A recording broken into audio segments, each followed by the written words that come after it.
Here we have a quick video that should be able to use the virtual machine setup for the Tiny Tape Out Magic setup so that you can do the tutorials on the Magic home page. So what I do is I change directory. Now I know that I know where I'm at the top. And then I'm going to make a directory, tutorial magic.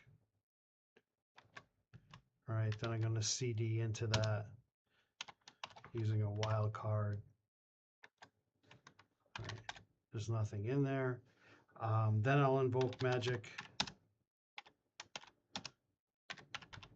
using this scalable CMOS rules.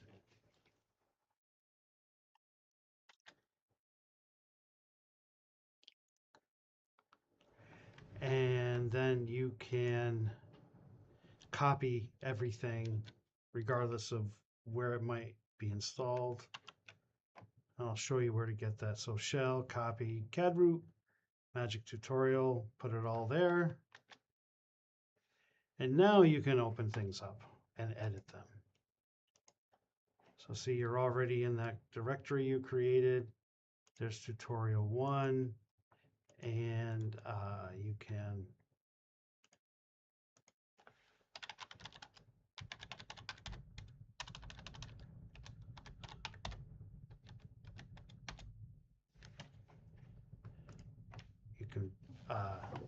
do what you need to do.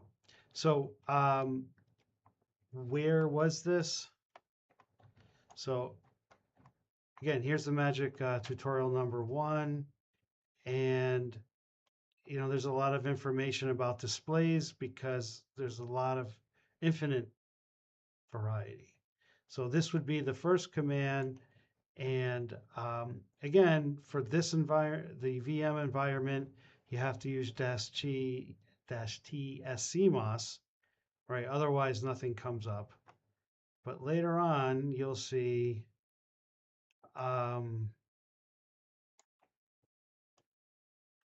you have to have write access to the tutorial files.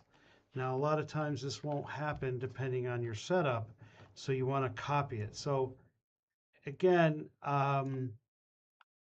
maybe not quite what you're used to. It doesn't necessarily tell you there's an error. You just have to kind of read everything, right?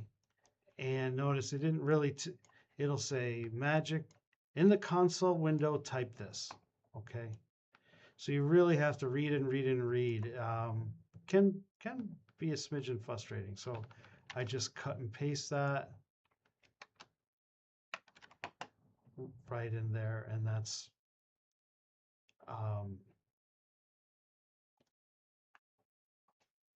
where did I do it? Here. And you only have to do that once. Now let's I don't want to modify anything. Right. Now you can edit whatever it is directly.